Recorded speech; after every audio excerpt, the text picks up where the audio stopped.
ہم نہ رمضان کو 7 حصوں میں تقسیم کر لیں. قرآن کی 7 منزلیں، 7 آسمان، 7 زمین، طواف کے 7 چکر، 7 کے 7 ہفتے کے 7 دن، 7 کے 7 قرآن کو 7 حصوں میں آپ تقسیم کر لیں. 7 حصوں میں اگر تقسیم کر لیں تو میں پہلا حصہ بتاتا ہوں، پھر دوسرا، پھر تیسرا. پہلے حصے میں کئی وظائف، کئی عمل، کئی عملیات ہیں. اب پہلے حصے کو تیسرے کلمے میں لے لیں. سبحان اللہ والحمد للہ ولا الہ الا اللہ واللہ اکبر ولا حول ولا قوت الا باللہ العلی العظیم. اس کو کثرت سے پڑھیں، کثرت سے پڑھیں. اگر اس پورے مہینے کے 7 دن طے کر لیں، 7 حصے کر لیں پورے مہینے کے، اور جو دوسرا 7واں دن دوسرا حصہ ہے، 7واں دن نہیں دوسرا حصہ ہے، اس میں نا ہم استغفار کو کثرت سے پڑھیں. رمضان کے آخر میں لازم پڑھیں لیکن دوسرے حصے میں، اور تیسرے حصے میں سورۃ اخلاص کو کثرت سے پڑھیں، اور چوتھے حصے میں سورۃ الکوثر، اور 5ویں حصے میں سورۃ اذا جاء نصر اللہ. اس میں بہت فتوحات ہیں، بہت برکات ہیں، بہت خیریں ہیں. اور چھٹے حصے میں سورۃ فلق، اور 7ویں میں سورۃ ناس. اگر یہ پڑھ لیں فائدہ کیا ہوگا؟ فائدہ یہ ہوگا کہ اس کے پڑھنے والے کی طرف رزق آئے گا، وقار آئے گا، دولت آئے گی، روحانیت آئے گی، عزت آئے گی، قرضے ختم ہوں گے، بیماریاں ختم ہوں گی، ناکامیاں ختم ہوں گی، گھریلو الجھنیں ختم ہوں گی، حالات کی سختیاں اور تلخیاں ختم ہوں گی. اگر یہ رمضان کو، باقی وظائف سب مبارک ہیں، میں اور بھی بتاتا ہوں، لیکن آج کی اس محفل میں یہ بتانا چاہ رہا ہوں. اچھا، دوسرا کہ بتائیں کہ ہر وظیفے کے ساتھ جو ہے وہ اجازت لینا ضروری ہوتی ہے. وہ کہتے ہیں اگر آپ اجازت نہیں لیتے تو آپ کو اس کے کوئی جو ہے نقصان بھی ہو سکتا ہے. لوگوں کے ذہنوں میں بہت ساری اس کے حوالے سے سوالات ہیں، تو آپ رہنمائی کیجیے گا کہ ہر وظیفے کے ساتھ اجازت لینا ضروری ہوتی ہے یا اجازت عام ہوتی ہے؟ چونکہ میں بڑوں سے 4 بدروشوں کی جوتی سیدھی کرنے کی کوشش کی ہے، ان بڑوں سے اجازت ہے، اور میں بحیثیت کوئی کامل وزیر اور بزرگ کی اجازت نہیں دوں گا، بحیثیت ڈاکیے کے میں اجازت دوں گا کہ مجھے بڑوں سے اجازت ہے، اور وہ میں اجازت دوں گا اپنے تمام وظائف کی. چاہیے قبلہ صاحب ہمارے دیکھنے والوں کو یہ رہنمائی کیجیے گا کہ نظر بد کا جو ہے بہت زیادہ آج کل ہر کوئی نہ کوئی بیمار ہے، اور کوئی لوگ کہتے ہیں نظر بد لگ گئی ہے. اس کے لیے کیا ایسا عمل کیا جائے کہ نظر بد ختم ہو جائے یا اپنے حفاظتی اثار میں سے شخص آ جائے؟ میری حضور کی ایک حدیث ہے، میری امتی سب سے زیادہ نظر بد سے فوت ہوں گے. اور میرے آقا کا فرمان ہے، نظر بد انسان کو قبر اور اونٹ کو ہانڈی میں تلوا دیتی. النظر حق العین حق. اور اس وقت پوری دنیا کی سائنس نظر بد پہ بہت زیادہ تحقیقات کر رہی ہے. اگر آپ نظر بد سے بچنا چاہتے ہیں، پہلے تو اپنی حفاظت کا اسباب بنائیں. ایک ہے حسد کی نظر، ایک ہے حسرت کی نظر. حسد کی نظر تو سمجھ آتی ہے، حسرت کی نظر سمجھ نہیں آتی.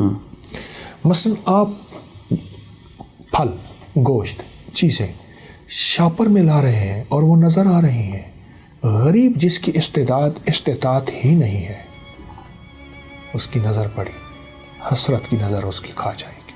حسرت، اللہ اے کاش میرے پاس بھی ہوتا. کتنے لوگ میرے پاس آئے زندگی میں گزشتہ 40 سال کے اس طالب علمی کے سفر میں، حسرت کی نظر کے مارے ہوئے تھے. کہتے تھے ہم پہ جادو کر دیا، جنات کر دیا، یہ کر دی. میں کچھ بھی نہیں، تو میں حسرت کی نظر کھا گئی. دیکھیں فرمایا، بڑے کہتے ہیں 3 چیزیں چھپانے کی ہیں، رزق، کھانا، عورت اور دولت. یہ چھپانے کی چیز ہے. اچھا، اور وہی ہم ظاہر کرتے ہیں. وہ حسرت کی نظر کھا جاتی ہے. پہلے تو اس اسباب پہ نظر رکھیں، اسباب پہ نظر رکھیں. ٹھیک ہے. دوسرا پھر اس کی حفاظت ہے.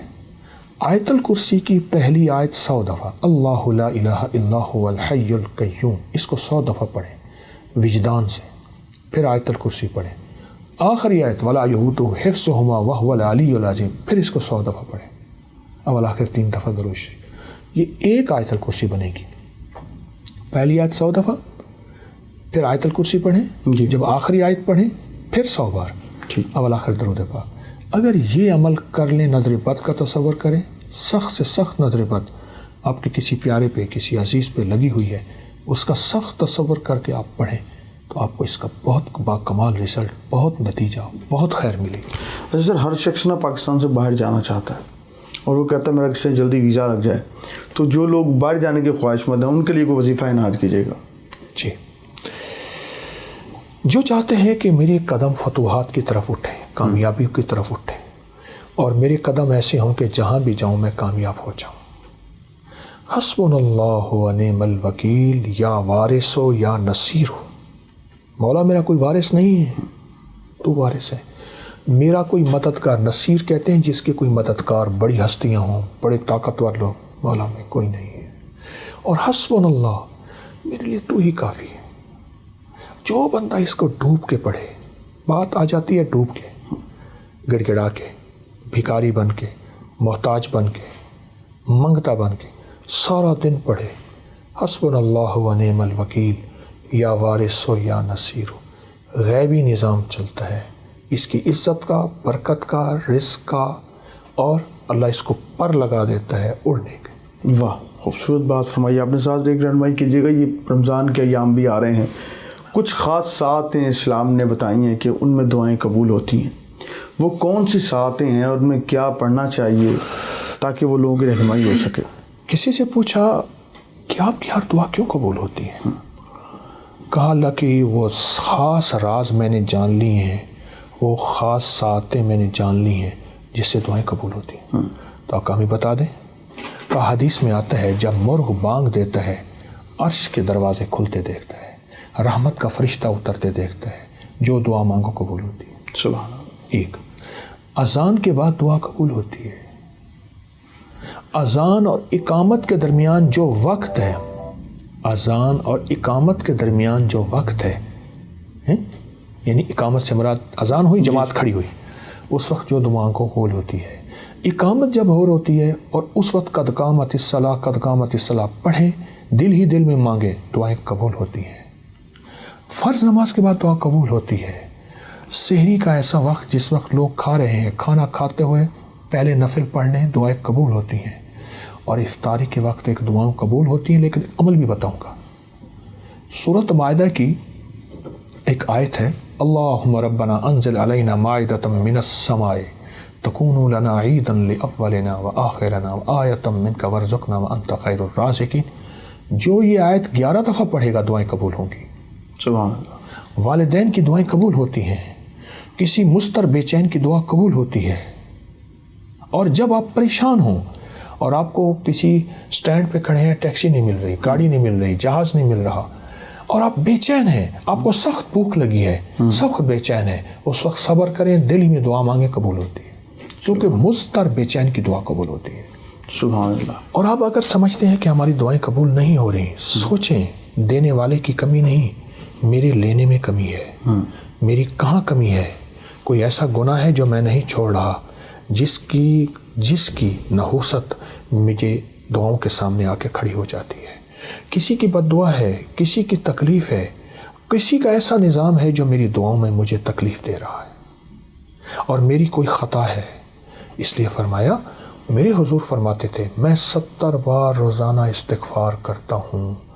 معصوم پاک نبی وہ کہتے ہیں میں توبہ کرتا ہوں، تو ہمیں بھی تو استغفار کرنا چاہیے۔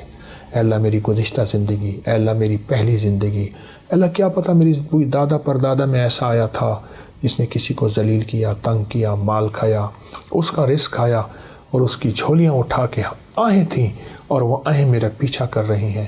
اے اللہ میں تو وہ ساری توبہ مانگتا ہوں، ساری توبہ کرتا ہوں، سارا استغفار کرتا ہوں۔ یہ چیزیں ہیں، جب بندہ یہ کرتا ہے پھر دعائیں قبولیت کی سامنے آنکھوں سے دیکھتا ہے۔ تو ان چیزوں کا بھی تو خیال ضروری ہے۔ توبہ کا ذکر ہو رہا ہے، توبہ کی رات 15 شعبان معظم جو ہے وہ آ رہی ہے، اور ہر شخص جو اس رات گریہ زاری کرتا ہے، توبہ کرتا ہے، اس رات کے وہ خاص وظائف عنایت کرنا چاہیں۔ حدیث میں آتا ہے کہ جو بندہ 27 بار یہ دعا پڑھتا ہے جو ابھی میں بتا رہا ہوں، جو مانگتا ہے قبول ہوتی ہے۔ مجھے کئی لوگوں نے بتایا، میرے پاس کئی تجربات ہیں۔ اچھا، صدیوں سے 14 صدیوں سے زیادہ تجربات کتابوں میں لکھے ہیں۔ اگر یہی دعا اسی رات میں 27 بار پڑھی جائے اور گڑ گڑا کے پڑھی جائے، اللہم اغفر لی ولی والدی وللمؤمنین والمؤمنات والمسلمین والمسلمات الاحیاء منہم والاموات. ایک روایت میں پہلے الفاظ ہیں، ایک میں ساتھ یہ بھی جمع ہے، دونوں پڑھ لیں. جو 27 بار اس کو گڑ گڑا کے پڑھے، ڈوب کے پڑھے، پھر دعا مانگے. طریقہ میں بتاتا ہوں. اور پھر اس کے بعد 27 بار پڑھے، پھر دعا مانگتا رہے، پھر 27 بار پڑھے. کوئی آدھا گھنٹہ، 20 منٹ، گھنٹہ اگر اس دعا کی اس کیفیت میں لگا دے، بہت قبولیت ہے، بہت قبولیت ہے. یہ دعا یہاں تک میرے آقا کا فرمان ہے، میرے حضور کا فرمان ہے کہ جو یہ پڑھتا ہے اللہ اس کو اتنی مقبولیت دیتا ہے کہ اس کے ذریعے سے اللہ مخلوق کو رزق دیتا ہے اور اس کے ذریعے سے اللہ مخلوق کی دعائیں قبول کرتا ہے. اور یہاں تک فرمایا کہ اللہ اس کے ذریعے سے اتنا ہوگا کہ اللہ اس دعا کی برکت سے اس کو مستجاب الدعوات بنا دیتا ہے. اور مستجاب الدعوات وہ لوگ ہوتے ہیں جو ہاتھ اٹھائیں یا نہ بھی اٹھائیں، اس کریم سے عرض کریں اور ہو جاتا. سبحان اللہ. قبلہ صاحب، جنات کے حوالے سے ہر جن کا وجود بھی ہے، قرآن بھی کہتا ہے، تو کیا جنات جو ہیں وہ ہمارے کپڑے بھی پہن لیتے ہیں؟ لوگوں کے بہت سارے سوال تھے اس حوالے سے، تو ان کی سر رہنمائی کیجیے. جس چیز کا وجود ہی نہیں ہے وہ کپڑے کیسے پہنے گی؟ ہاں، اللہ نے انہیں وجود ڈالنے کا اختیار دیا ہے. ٹھیک ہے. کپڑے چوری ہوتے ہیں، کپڑے کٹتے ہیں، کپڑے جلتے ہیں، ان میں سوراخ ہوتے ہیں. یہ میرے پاس واقعات در واقعات ہیں. خون کے چھینٹے پڑتے ہیں، پانی کے چھینٹے پڑتے ہیں. یہ واقعات بہت زیادہ ہیں. میرے پاس ایک صاحب آئے، بہت بڑی شخصیت ہیں. وہ کہتے ہیں ان کا بوسکی کا 2 گڑا بوسکی قیمتی سوٹ تھا. کہہ رات کو کسی میں فنکشن سے آیا تو میں اسی کپڑوں میں سو گیا. صبح اٹھا تو یہاں سارا خون تھا، تازہ خون تھا. میرے پاس وہ قمیض لے آئے، تازہ خون تھا، ابھی تھوڑا جمع تھا. یہ کیا ہے؟ تو میں نے ان سے عرض کیا، میں نے کہا کوئی دعائیں پڑھ کے سوئے تھے؟ کہ ہاں پڑھ کے سویا تھا. میں نے کہا آپ پہ قاتلانہ حملہ ہوا تھا. صبح اٹھتے کہتے جی ہارٹ اٹیک ہوا تھا، برین ہیمریج ہوا تھا، آپ پہ قاتلانہ حملہ ہوا جادو کے ذریعے. وہ قاتلانہ حملے کا خون یہاں رہ گیا جو آپ کا خون ہونا تھا، اور اعمال اور دعاؤں کی برکت سے اللہ نے آپ کی حفاظت کی. تو جادو کے علاوہ جنات کا وجود ہے اور جنات حقیقت ہے. اب تو گورے جنات کو اتنا سرچ کر رہے ہیں، اتنا کر رہے ہیں کہ کروڑوں ڈالر، اربوں ڈالر اس تحقیقات پہ. آج نہیں، یہ تو صدیوں سے ہو رہا ہے، تحقیقات ہو رہی ہیں. تو جنات سے اگر بچنا چاہتے ہیں، جنات سے، تو ایک دعا بتاتا ہوں. صرف 5 اللہ کے نام ہیں. یا حافظ ہو، یا حفیظ ہو، یا رقیب ہو، یا وکیل ہو، یا سلام. پھر کہوں گا، یا حافظ ہو، یا حفیظ ہو، یا رقیب ہو، یا وکیل ہو، یا سلام. اللہ پاک کے 5 نام ہیں. ان 5 ناموں کو اگر آپ صرف 11 بار، 21 بار، 40 بار پڑھ لیں، نماز کے بعد، صبح شام، چلتے پھرتے کھلا پڑھ لیں، اس میں بڑی طاقت ہے، بڑی حفاظت ہے. جنات سے، جنات کی کالی دنیا سے، جنات کی کالی نظروں سے، جنات کے کالے روگوں سے، جنات کی کالی ٹھوکروں سے اور جنات کے کالے منصوبوں سے بہت حفاظت ہے. قبلہ صاحب، ہمارے دیکھنے والوں کو یہ بھی رہنمائی کیجیے گا کہ جو لوگ یہ چاہتے ہیں کہ ان کی غربت دور ہو جائے، کیونکہ اس وقت جو ہے نا پاکستان سے بڑا مسئلہ یہ ہے کہ اس کا کچن اچھا چلے. ہر شخص پریشان ہی اس لیے ہے کہ میرا کچن نہیں چل رہا. جو لاکھ روپے کماتا ہے وہ بھی یہ کہہ رہا ہے کہ میرے پاس میں کچھ نہیں کماتا. جو 50,000 کماتا ہے وہ بھی کہتا ہے میں کچھ نہیں کما رہا. اس کا کوئی ایسا وظیفہ عنایت کریں کہ وہ خوشحال ہو جائے، اس کا کچن بہترین چلے، اس کی تنگیاں جو ہے نا وہ آسانی میں بدل جائیں. کبھی بھی نسلیں حلال کے بغیر تمنگر نہیں ہو سکتی. ایک ہے کثرت، ایک ہے برکت. کتی کتنے بچے دیتی ہے؟ 6 7 8 9 10. اصولاً تو کتی کے ریوڑ سڑکوں پہ ہونی چاہیے. ٹریفک بلاک ہو جو کتوں کا ریوڑ نکل رہا ہے. اور بکری کتنے بچے دیتی ہے؟ 1 یا 2. برکت کس میں ہے؟ بکری میں. حلال رزق کی جب تلاش ہوگی وہ تھوڑا ہوگا، اس میں ذائقے نہیں ہوں گے، اس میں اعلیٰ کھانے دسترخوان پہ نہیں سجیں گے. یہیں سے نسلوں میں برکت دولت ملتی ہے. حلال رزق. ایک تو یہ اس پہ نظر ہو. دوسرا میں رزق کے لیے ایک چیز بتاتا ہوں، قل اللہم مالک الملک تؤتی الملک من تشاء سے لے کر بغیر حساب تک. ایک واقعہ میرے پاس ہے کہ ایک صاحب میرے پاس آئے، یہاں لاہور کے گاؤں کے رہنے والے تھے، میاؤ تھے. ایک آدمی، شریف آدمی، مجھ سے کہنے لگے کہ بیٹیوں کی شادی ہے، گھر میں غربت ہے، ایک گاؤں میں رہتا ہوں، یہاں بارڈر، یہ واگا بارڈر کے ساتھ ایک گاؤں میں رہتا ہوں، بہت پریشانی ہے. تو میں نے ان سے کہا پڑھے ہوئے ہیں؟ کہا نہیں. میری بیوی پڑھی ہوئی ہے بیٹے؟ میں کہ نہیں. مرد جب تک وظیفہ تسبیح نہیں کرے گا، اکثر بیویوں کو پکڑا دیتے ہیں، بات نہیں بنے گی. اللہ نے مرد کو گھر کا وارث بڑا بنایا ہے، سربراہ بنایا ہے. کہا میں یاد کر لوں گا. میں نے کہا یہ آیت یاد کرے، اور پھر سارا گھر اس کو پڑھے ایسے جیسے کوئی پاگل دیوانہ. بہت زیادہ پڑھے، بہت زیادہ پڑھے. کہیں مجھے ملے تھے، انہوں نے کہا جی ہمارے دوست ہیں، ان کی بات سن لیں. کسی پرائیویٹ نوکری کرتے تھے. مجھے یاد ہے اس وقت کہہ رہے تھے کہ میں 12-13 ہزار روپے ماہانہ لیتا ہوں. میں نے کہا اس کو پاگل ہو کے پڑھیں، دن رات پڑھیں، وضو بے وضو پڑھیں. کچھ عرصے کے بعد مجھے ایک جگہ ملاقات ہوئی تو وہ صاحب میرے پاس آئے. میں نہ پہچان سکا. مجھے کہنے لگے میں وہی ہوں، اور اس کی آنکھوں میں آنسو تھے. اب وہ آنسو غم کے نہیں تھے، خوشی کے تھے کہ اللہ نے مجھے، میرے اوپر برکت کے دروازے کھولے ہیں، بخت کے، یہ لفظ ہیں. واہ. کہا کہ ایک وقت ایسا تھا کہ ہم ایک وقت میں بھی بھوکے رہ جاتے تھے، اور جب سے ہم نے پڑھا، کہا پہلے 5-6 مہینے کچھ نہیں ہوا. ہم نے کہا کچھ نہیں ہوگا، آپ کی آواز آئی جلدی نہ کرنا. 9 مہینے کچھ نہیں ہوا، سال کچھ نہیں ہوا، چھوڑا نہیں. بس اس کے بعد جو رب نے کہتے ہیں ایسے چھتیں پھاڑ دی. اور مجھے اس بندے کے آج بھی لفظ یاد ہے، ایسے چھن چھن کے کر کے سونا گر رہا تھا. چھن چھن، یہ لفظ یاد ہے. قبلہ ساتھ یہ رہنمائی فرمائیے گا کہ ہم نے ایک طرف تو روحانی وظائف آپ نے عنایت کیے ہیں، آپ کا نام مجھے حکیم بھی لگتا ہے. لوگ حکمت سے بھی جو نا آپ اپنی باتوں سے بھی حکمت دیتے ہیں، اور ویسے بھی حکمت کے ذریعے لوگوں کا علاج کرتے ہیں. تو ایک تو یہ سفر کیسے شروع ہوا، اور ساتھ جو ہے نا اس وقت جو ہمارے لوگ جو ہے نا بہت زیادہ بیمار بھی عرصے سے نظر آتا ہے، تو حکمت کے حوالے سے بھی کوئی لوگوں کی رہنمائی کیجیے گا. یہ سفر گھر سے شروع ہوا. والدہ والد معالج تھے، علاج کرتے تھے. پھر ذاتی اپنا شوق، اپنا ذاتی جذبہ، وہاں سے یہ سلسلہ شروع ہوا. اور ایک ٹوٹکا بتاتا ہوں آپ کو، لوگوں کو بتائیں، بہت فائدہ دے گا. بلکہ میں نے جب سے بتایا کئی لوگوں نے اس کو پیک کر کے بیچنا شروع کر دیا. بہت طاقتور چیز ہے، اور بالکل سستا اور بالکل آسان. ریمن چینی 50 گرام، سونڈ 50 گرام، میٹھا سوڈا 50 گرام، بس. ریمن چینی اور میٹھا سوڈا بہت باریک پیس لیں. سوڈا میٹھا پیسا ہوا ہوتا ہے، اس کو ملا لیں. ملانے کے بعد اس کی آدھی چمچی یا چوتھائی چمچی دن میں 3 سے 4 بار پانی کے ساتھ آپ اس کے فائدے سننا شروع کر دیں.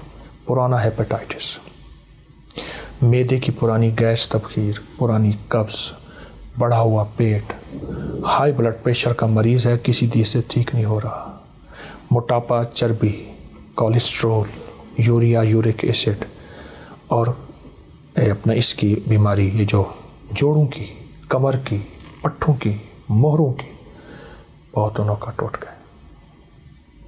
بہت زبردست، بالکل سستا لیکن لاجواب ٹوٹ گئے. اور اس کو آپ بنا کے گھر میں رکھیں. عام معدے کی گیس، ڈکار، اس کے لیے تو لاجواب چیز ہے. باقی ان بیماریوں کے لیے چند دن چند ہفتے استعمال کریں. اچھا، آپ کہوا بھی عنایت کرتے ہیں لوگوں کو، بہت سارے کہوے میں نے دیکھے کہ آپ لوگوں کو بتاتے ہیں. تو کوئی کہوا بھی ہمارے دیکھنے والوں کو ایسا بتائیں، جادونی کہوا جو ہے کوئی ایسا. سونف، چھوٹی الائچی، پودینہ. سونف، چھوٹی الائچی اور پودینہ، اس کا قہوہ زبردست ہے اور ذائقہ بھی لاجواب بنتا ہے. اس قہوے کو ہلکا سا، یہ اہم وزن لے لیں، اس کو ہلکا سا کوٹ لیں. کوٹنے کے بعد اس کی آدھی چمچی آپ کپ پانی میں، 1.5 کپ پانی میں گھولیں، اور اس کو پھر بنا کے پئیں. یہ بہت خوش ذائقہ ہے، اور خوش ذائقہ کے علاوہ دل کی بیماریوں کے لیے، معدے کی بیماریوں کے لیے اور جگر کی بیماریوں کے لیے نہایت مفید ہے یہ قہوہ. اچھا کہ برات، اتنی دنیا کو وظائف عنایت کرتے ہیں جو لا تعداد ہوں گے اس وقت، لیکن آپ کے اپنے معمول میں کون سے وظائف ہیں جو آپ کر رہے ہیں اوائل دور سے لے کے اب تک، جو متواتر چل رہے ہیں، جو آپ کے اپنے ذاتی مشاہدات میں، اپنے روز کے معاملات میں خود وظائف کرتے ہیں، آج ذرا دیکھنے والوں کو وہ بھی بتا دیں۔ ایک بس میں بیٹھا تھا، بڑی پرانی بات ہے، اور رات کے وقت تھا، 12 ساڑھے 12 کا وقت تھا، وہ آخری ٹائم جاتا تھا۔ میں ایک چھوٹے سے شہر میں اپنے شہر میں آنا چاہتا تھا، ٹھیک، اور اس وقت سواری تھی ہی وہی، نہ کوئی گاڑی نہ کوئی کار، کچھ بھی نہیں تھی۔ تو اس میں ایک سیٹ خالی پڑی تھی، میں وہاں بیٹھا، تو میں استغفار میں نے پڑھنی شروع کر دی، استغفر اللہ العظیم استغفر اللہ العظیم، اور بھی اتنے استغفار حدیث میں آتے ہیں، سب مبارک ہیں۔ میں نے تھوڑا سا ایسے محسوس کیا کہ کچھ ہوا ہے۔ میں نے دیکھا تو میں باہر کھڑا تھا اور میرے بدن پہ خون لگا ہوا تھا اور بس الٹی پڑی تھی اور چیخو پکار تھی۔ کس نے مجھے باہر نکالا مجھے پتہ نہیں، ٹھیک، مجھے کس نے باہر نکالا مجھے کوئی خبر نہیں، مجھے کس نے باہر نکالا آج تک پتہ نہیں۔ اور میں سفید کپڑے پہنے ہوئے تھے اور میں نے خون سارا لگا ہوا تھا۔ اللہ اللہ، وہ خون نہیں تھا، وہ کیچپ تھا۔ کس کی بوتل پھٹی، کہاں سے ٹوٹی، کیسے لگی؟ استغفار۔ کیوں؟ سارا ناز اللہ کے پاس ہے اور سارا نیاز، ساری کمتری مجھ سے بڑا کوئی مجرم نہیں، مجھ سے بڑا کوئی ظالم نہیں، بس معاف کر دے، بس معاف کر دے۔ اللہ کہتا ہے زاری کر رہا ہے اور 2-4 سوٹے نہ مارو اور اس کو آزمائشیں نہ ڈالو اور اس کو مصیبتیں نہ دو، مان گیا ہے۔ جو چور جاتے ہی مان جاتا ہے نا، اس کی سزا یا معاف ہو جاتی ہے یا کم ہو جاتی ہے۔ جو کہتا ہے میں چور ہوں، معافی دے دے، دیتا ہوں، چوری بھی دیتا ہوں، اور جو نہیں مانتا ساری سزائیں ہوتی اس کے لیے۔ واہ۔ اچھا قبلہ، سوشل میڈیا کے اوپر ہم دیکھ رہے ہیں کہ اس وقت بہت زیادہ بات کی جا رہی ہے فکر آخرت کے حوالے سے، اور یہ کہا جا رہا ہے کہ بس 2025 جو ہے یہ ریپ اپ ہو رہا ہے اور واپس دنیا اپنے اختتام کی طرف جا رہی ہے، اور یہ جنگوں کا سال ہے اور بہت ساری چیزیں بتائی جا رہی ہیں۔ آپ کا اس حوالے سے کیا موقف ہے؟ آپ کیا دیکھتے ہیں 2025 کو، کس طرح دیکھتے ہیں؟ آیت الکرسی میں اللہ پاک جل شانہ نے فرمایا یعلم ما بین ایدیہم وما خلفہم، میں ہی جانتا ہوں جو پہلے ہوگا جو بعد میں ہے اور جو پہلے موجود ہے۔ علامات قیامت کے اوپر احادیث کا پورے باب کے باب ہے کہ حدیث میں علامات قیامت میں کیا ہوگا اور قیامت کیسی آئے گی، اور وہ اس وقت آئے گی جب اس کی علامات پوری ہوں گی۔ علامات پوری ہو رہی ہیں، ہوئی نہیں ہیں، لفظ پہ غور کیجئے، جی جی، پوری ہو رہی ہیں، ہوئی نہیں۔ تو اس لیے وقت سے پہلے ہم کیسے کہہ سکتے ہیں؟ ہاں، زندگی میں حادثات، واقعات، یہ اس زندگی کا حصہ ہے، کبھی خزاں، کبھی بہار، کبھی دکھ، کبھی تکلیف، کبھی خوشیاں، کبھی غم، یہ زندگی کا حصہ ہے، لیکن مکمل علامات قیامت کے بارے میں ہم کیسے کہہ سکتے ہیں؟ اچھا قبلہ، جو اس طرح ہم دیکھتے ہیں کہ 786 لکھا ہوا ہے، کہیں 313 لکھا ہوا ہے، کہ یہ جو اعداد ہیں ان کی اہمیت اور اس کے حوالے سے ذرا رہنمائی فرمائیے گا۔ کائنات تو اعداد کے ساتھ جڑی ہوئی ہے، ہفتے کے 7 دن ہیں۔ کیوں فرمایا سبحان اللہ تسبیحات فاطمہ، سبحان اللہ 33 بار، الحمدللہ 33 بار، اللہ اکبر 34 بار؟ کیوں؟ اللہ کہتا میرے کعبے کا طواف کرو، کرتے کرتے پاگل ہو جاؤ، جو دیوانہ بے ہوش ہو جائے گا میں اس کو قبول کروں گا۔ فرمایا نہیں، 7 چکر کے بعد ایک طواف ہو، زیادہ کر لیں لیکن وہ دوسرا طواف ہوگا۔ اس طرح میرا اللہ کہتا ہے جو سارا سال کے روزے رکھے گا میں اس سے زیادہ راضی ہوں گا۔ اللہ کہتا ہے نہیں، فرض 30 ہے۔ اللہ میرا کہتا ہے فجر کی جتنی رکعتیں زیادہ پڑھو گے، سجدے زیادہ دو گے، نہیں، فجر کی 2 رکعتیں، مغرب کی 3 ہیں۔ یہ عادات کی دنیا کا نظام ہے اور اسی میں چلے گا۔ میرے آقا نے فرمایا یہ دعا اتنی دفعہ پڑھو، یہ عمل اتنی دفعہ کرو۔ قرآن نے اصحاب کہف کے باقاعدہ عادات بیان کیے، وہ اتنے تھے، وہ اتنے تھے، وہ اتنے تھے، ایک کتا تھا ساتھ۔ یہ نظام عالم میں عادات، علم العادات جو ہیں، پھر علم العادات پہ کئی لوگوں کا اختلاف بھی ہے اور کئی لوگ کہتے ہیں کہ یہ بالکل ٹھیک بھی ہیں، اس کے حوالے سے آپ کی کیا رائے ہے؟ علم العادات ایک حقیقی علم ہے۔ صحیح۔ اگر کسی کے پاس علم ہے تو مجھ جیسا بندہ نہ ہو، علم ہے تو علم العادات ایک علم ہے، اس کا انکار کیسے کر سکتے؟ اچھا، میں نے علم عادات کا علم قرآن سے، حدیث سے یہ تذکرے کیے ہیں، یہ عادات تو ہیں۔ بالکل صحیح۔ اچھا، آخری ضرور سوال ہے کہ ہر شخص سے کہتا ہے محبوب جو ہے، میرا محبوب میرے پاس آ جائے، اور وہ وظیفہ بھی لینا چاہتا ہے کہ محبوب کا محبوب بن جائے، تو آپ بھی کوئی وظیفہ دے دیں، کوئی کسی کا محبوب اس کو مل جائے تو آپ کو بھی وہ جو ہے نا ہر وقت یاد رکھے۔ شادیوں کا اختیار ماں باپ کو دے دینا چاہیے۔ اچھا، یہ ماں باپ کی چاہتوں پہ شادیاں کر دیں، پھر وہ کالا ہو یا گورا ہو، کالی ہو یا گوری ہو، ماں باپ کے ساتھ کیوں؟ میں ایک بات بتاؤں، جن شادیوں کے پیچھے دعائیں نہیں ہوتی، آہیں ہوتی ہیں، نہ پنپتی ہیں، نہ پلتی ہیں، نہ بستی ہیں، نہ آباد ہوتی ہیں، نہ شاد ہوتی ہیں، ماں باپ کہتے ہیں بیٹا ٹھیک ہے پھر کر لو، وہ دعائیں نہیں ہوتی، وہ بے بسی کی. تو شادیوں تو یہ اختیار تو ماں باپ کے پاس ہو. اور اگر آپ چاہتے ہیں کہ آپ کی شادی ہو اور اس میں زندگی میں خوشحالی ہو، 40 بار صبح شام سورۃ والضحیٰ پڑھیں، 40 دن کرشمے دیکھیں. یہ سورۃ والضحیٰ 40 بار صبح شام. حج پہ جانے کے لیے آپ کے پاس اسباب نہیں ہے، عمرے پہ جانے کے لیے آپ کے پاس اسباب نہیں ہے، شادیوں میں رکاوٹ ہے، آپ کے پاس اسباب نہیں ہے. یہ 40 بار صبح شام سورۃ والضحیٰ بسم اللہ کے ساتھ اول آخر درود پاک گڑ گڑا کے پڑھیں، یقین سے پڑھیں، کمال چیز ہے. سر دوسری شادی کے حوالے سے ہر شخص کرنا چاہتا ہے کہ دوسری شادی کی جائے، اور ویسے بھی تحقیق آئی ہے کہ خواتین زیادہ ہیں اور مرد کم ہیں. تو دوسری شادی کے حوالے سے وظیفہ دیں، دوسری کرنا چاہتا ہے، تیسری، اور پہلی تو والدین نے کر دی، اپنی پسند سے بھی کوئی کرنا چاہتا ہے، تو اس کے حوالے سے آپ کی کیا رائے ہے؟ اگر کوئی اپنی پسند سے شادی کرنا بھی چاہتا ہے تو اگر دونوں راضی ہیں تو کوئی حرج نہیں. جی. لیکن پسند کی شادیوں کو میں نے پنپتے نہیں دیکھا. گزشتہ 40 سال کا میرا طالبانہ تجربہ ہے، کمزور بھی ہو سکتا ہے، میں اپنی ہر بات پہ دعویٰ نہیں کروں گا. ٹھیک. دوسری چیز یہ ہے کہ دوسری، تیسری، چوتھی شادی جہاں اسلام نے رعایت دی ہے کر سکتا ہے، لیکن کیا شادی کرنے کے بعد اس شادی کے نظام کو نبھا سکتا ہے، ان کو لے کے چل سکتا ہے؟ کیوں؟ ٹکراؤ پیدا ہوتا ہے، فطری چیز ہے، ہو سکتا ہے، لیکن کیا اس ٹکراؤ کو یہ نبھا سکتا ہے، برداشت کر سکتا ہے؟ یہ سب سے پہلے سوچیں، یہ سب سے پہلے سوچیں. اور اگر یہ سوچ لیتا ہے تو پھر فائدہ ہوتا ہے، اگر نہیں سوچتا تو زندگی اجیرن ہے، زندگی اجیرن ہے. اسباب کو بھی دیکھے، وسائل کو دیکھے، محبتوں کو دیکھے، تو 4 شادیاں کوئی حرج نہیں، لیکن پہلے ساری چیزوں پہ نظر رکھیں.